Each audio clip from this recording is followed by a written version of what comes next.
Muchas gracias por el espacio. Para mí es un verdadero honor estar aquí y un saludo ahí a toda la gente, a Dayana, a Carlos, a don Mauro, a Eulalio, a Giovanni, a Helen, a Jacqueline, a José, a Juan, a Karina, a Caterina, a Lea y a los 45 presentes acá. Es para mí un honor poder compartir la palabra, no como quien se para arriba para explicar abajo, sino como quien se sienta en un círculo donde todos están sentados a compartir inquietudes. Mi primera inquietud es que sospechemos un poco de la trampa de la juventud, eh, de la trampa de la identidad política de ser el joven, eh, porque puede caer en extremos problemáticos. Por un lado, en pensar de que por ser jóvenes eh, somos más capaces o tenemos más visión o más audacia, que creo que es una trampa. Y por otro lado, en la trampa del adultocentrismo, ¿verdad? De pensar que porque somos jóvenes, entonces vamos en otro espacio aparte y los adultos son los que van en otro espacio donde toman las decisiones y pues a nosotros nos quedan trabajos menos importantes. Y entonces, más allá de pensar en esto, si de las identidades juveniles, que más pareciera ser que es una agenda que empujó la cooperación para construir esta identidad, animémonos más a la idea del diálogo intergeneracional. Y es muy importante el diálogo intergeneracional, es decir, entre generaciones, abuelos con nietos, padres con hijas con abuelas, tías, con sobrinas, y ese diálogo intergeneracional es mucho más rico que hacer esas como exclusiones y decir aquí solo jóvenes. Esa sería mi primera duda con esa identidad.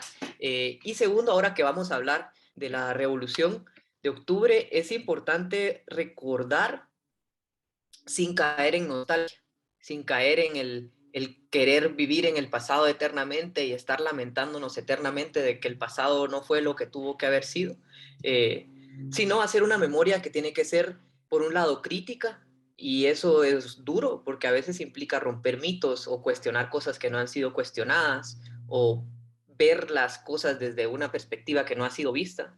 Y por otro lado, tiene que ser curiosa. Es muy curiosa la forma en la que hacemos memoria, con muchas preguntas. Una respuesta cierra puertas. Una vez se una respuesta, pues pareciera ser que no hay nada más que agregar.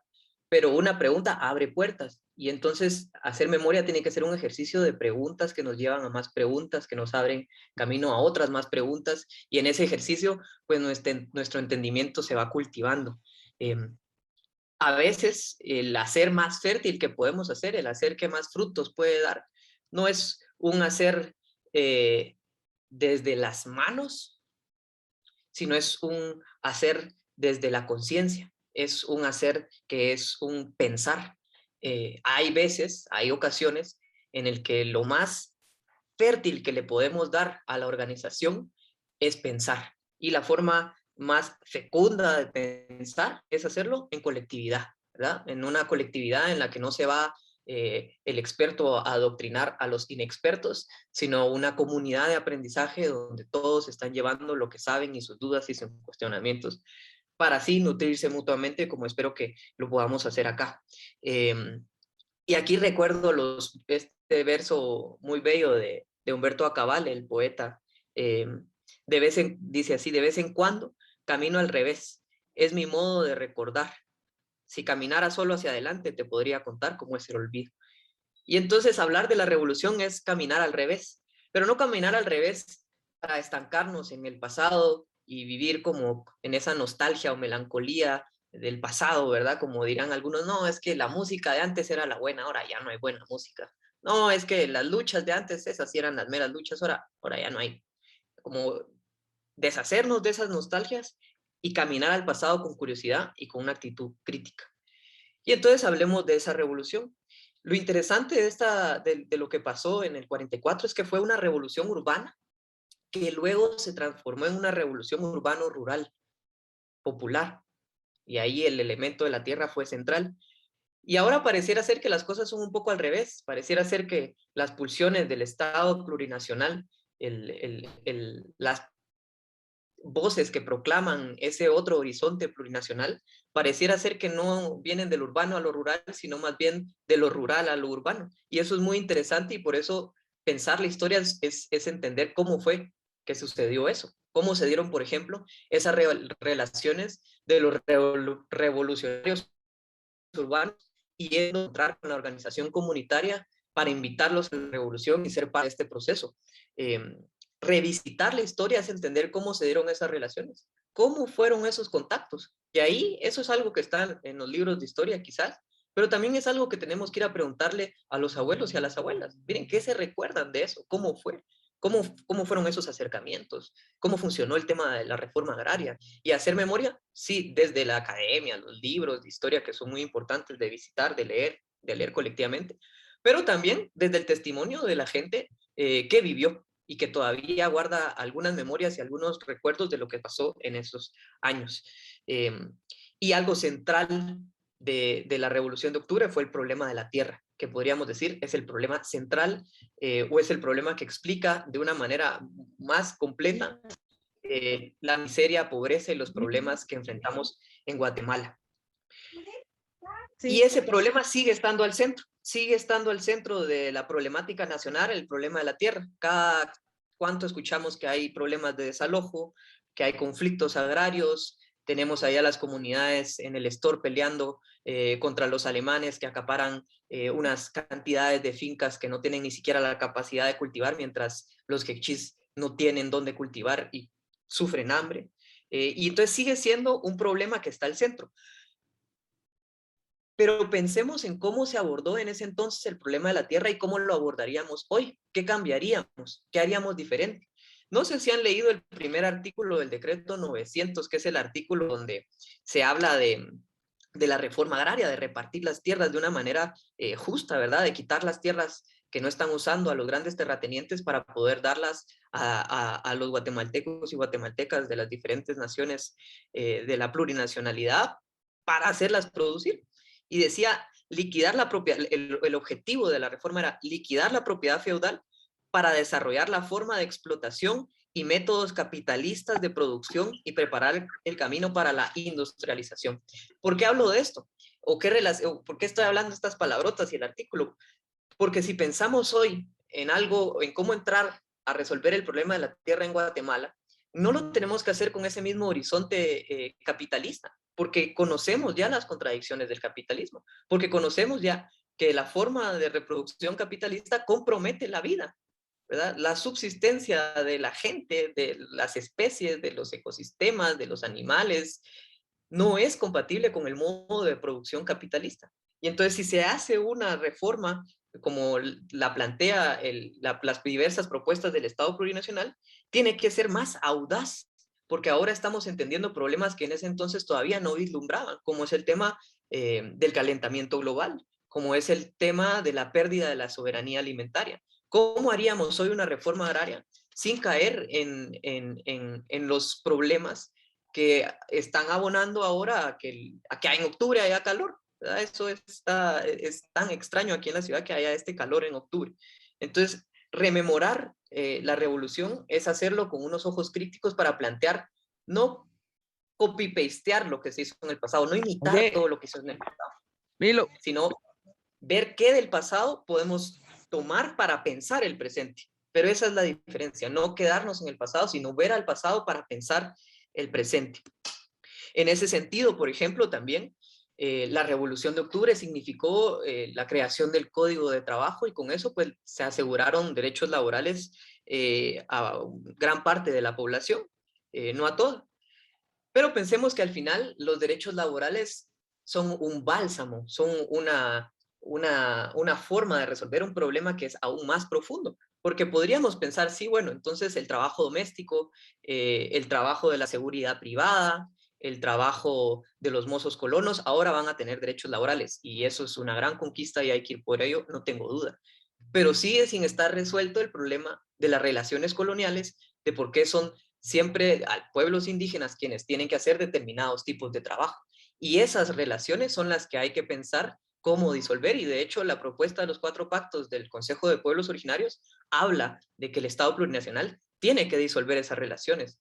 Entonces, de nuevo, no es regresar a ver qué logró la Revolución de Octubre con un afán como un pasado sagrado que hay que imitar, sino cómo podemos ir aún más allá de lo que esa revolución se planteó. Y entonces hacer memoria es regresar al pasado, no para idolatrarlo, sino para pensar qué contradicciones sucedieron ahí, que nosotros deberíamos de tenerlas claras para que cuando el Estado plurinacional venga, nosotros estemos preparados para ir más allá de ellas, para ir con más audacia a un futuro de mayor bienestar, de mayor buen vivir. Eh, Otra cosa muy propia de la Revolución de Octubre, y creo que es importante recordar eso, es que nadie supo qué iba a pasar. Nadie pudo predecir qué iba a suceder. En ese sentido, a veces hay muchas lecturas, yo diría desde voces muy fatalistas que se chupan el dedito así, sienten el viento y dicen, no, no hay condiciones, no hay condiciones ahorita para cambiar las cosas. Y ese tipo de lecturas que se disfrazan de ser muy realistas, en realidad no tenemos que prestarle atención porque la evidencia histórica nos dice que la Revolución de Octubre nadie pudo decir que iba a suceder. Fue algo que sucedió espontáneamente, fue algo que nadie pudo, como diría mi amigo Marco Fonseca, que esta es su idea, nadie pudo prefigurar, nadie pudo decir esto va a pasar. Eh, la revolución fue una sorpresa y cuando sucedió empezó la transformación y así son las transformaciones, no es algo que alguien puede predecir y por tanto hay que desdecir o hay que sospechar de esas voces que nos dicen que no es posible, que ahora no hay condiciones, que ahorita a lo mejor es mejor entonces solo enfocarnos en ciertas reformas porque no hay condiciones para hacer un Estado plurinacional y mejor pues esperar un poco más, unos 20 años y tal vez en 20 años ya se puede. No, dudar de esas voces hoy es siempre y la audacia de los pueblos es lo único que determina las posibilidades de una emancipación, de una liberación, de una lucha, de una revolución. Entonces sospechemos de aquellos que nos dicen que no es posible. O como dirían en Francia estos revolucionarios jóvenes del 68 decían, seamos realistas, pidamos lo imposible. Y yo creo que ese debe ser el espíritu que tenemos que recordar del 44 y que tenemos que poner sobre la mesa hoy, no para una revolución como la fue aquella, sino para la fundación del Estado plurinacional, que sin duda va a aprender todas las lecciones que el 44 y el 54 nos dejaron, pero que va a ir un poco más allá, ¿verdad? Porque hay que hablar también que cuando uno se pone a ver el pasado, a veces lo hace con ojos críticos y eso es duro, ¿verdad? Porque eso implica romper ciertos mitos. Y ahí hay trabajo muy interesante que leer. Por ejemplo, está lo que ha estado hablando Edgar Schitt. No sé si ustedes saben, pero el 22 de octubre de 1944, 2 días después del triunfo de la revolución, sucedió la masacre de Patsicía en Chimaltenango. Entre 600 y 900 cachiqueles fueron asesinados por una milicia ladina.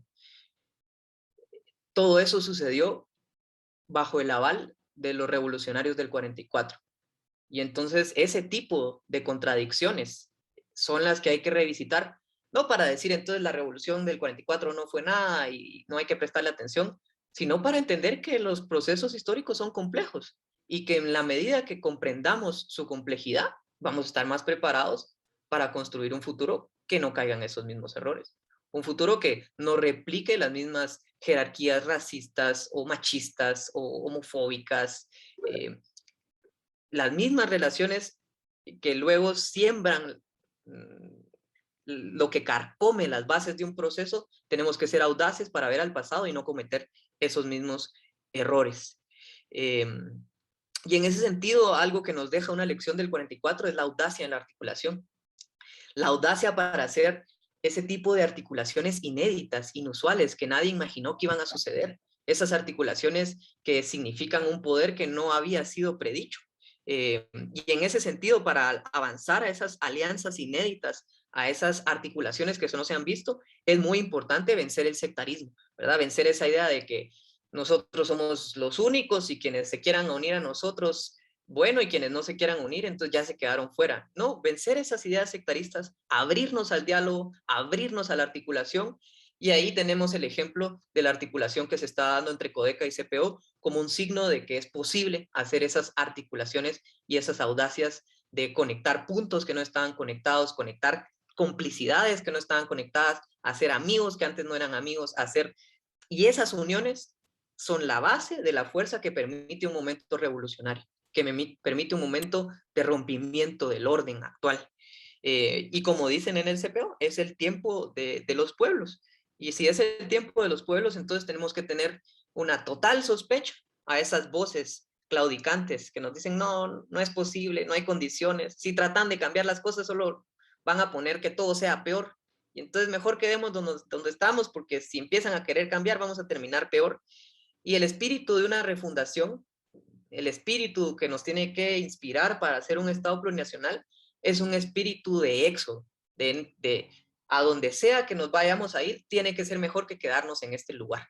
Porque aquí 200 años de corrupción, asesinato, muerte, asesinato, entonces hay que irnos de acá, ¿verdad? No sabemos exactamente cómo va a ser eso que vamos a construir, pero así como el éxodo, se fueron de Egipto sin saber bien a dónde iban, iban al desierto y sabían que el desierto era duro, pero se fueron.